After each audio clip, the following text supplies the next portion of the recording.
I'm going to show you what it cost me. Mary, the banker from right across the street. Imagine one of the busiest branches in Toronto, right across the street. You guys know that the 3 keys to business is location, location, location, right? Before the internet, I was in the prime location. She was a dream patient, always in a suit, looked like Susan Sarandon, powerful lady. And then she landed the big question that I saw coming. She's like, Oudi, you know what? You've taught me a lot. I think my team would benefit from you. I'm like, oh God, please don't invite me to speak.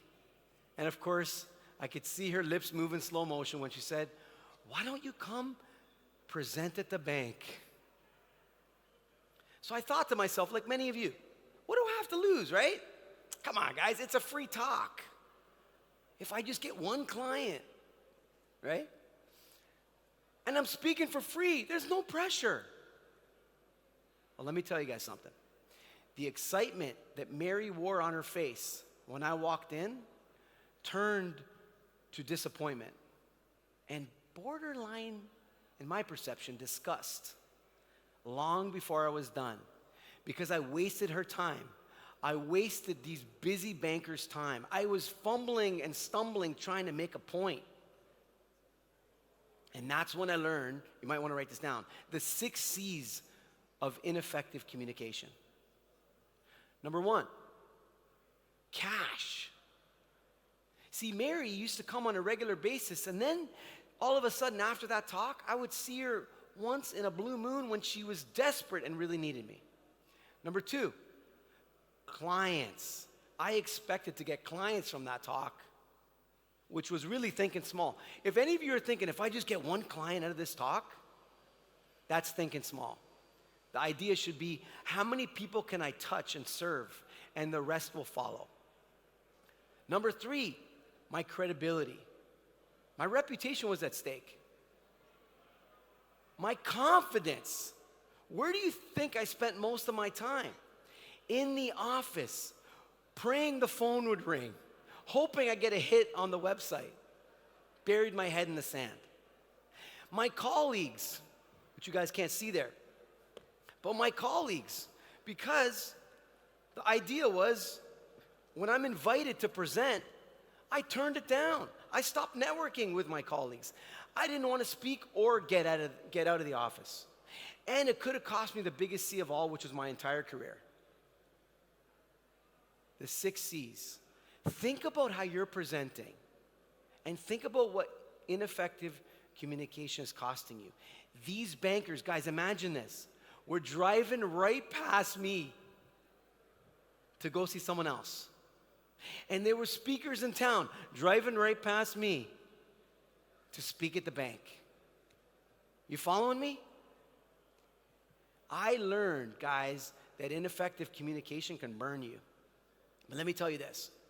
How did I go from that speaker, the guy who paid to make the airlines a little richer, the speaker who at the thought of speaking was sick to his stomach and spent most of the time in the can, in the bathroom, the speaker you want to drive by, to the guy today, if you ask my 12-year-old at home, hey, Eddie, what do you think of my presentation? You'll say, not bad, Dad. So how did I go from that speaker to the not bad dad who gets paid handsomely to speak, hired and rehired, has no dependence on an online presence because my referrals, 90+% come from word of mouth. How did I go from there to here? 1, I had to appreciate that ineffective communication costs you more than you think. Always costs you more than you think. It costs you even if you're speaking for free. Number 2, I had to invest in my speaking. I've been coached by some top dudes in the world. I've rubbed shoulders with some incredible speakers and top guys in my field and gals. And I noticed something. That those who can speak with the same comfort, confidence, and certainty, whether they're speaking online or offline, as they do when speaking to a loved one in the kitchen, grow their C's. Remember the C's? Carrots, cabbage. Remember? right? They grow their cash, they grow their clients, they grow their credibility, their confidence, their network, and their colleagues, and their entire career. And I also had to appreciate that the only way to leave a unique mark on the world is to align with what is most unique in you. Believe it or not, your retinal pattern, DNA, and fingerprints are not the only things unique to you. Your voice is unique only to you. Your stories and your experiences are unique only to you. And I realized that I can't be anyone else. I'm never gonna be that person. The best thing I can be is me.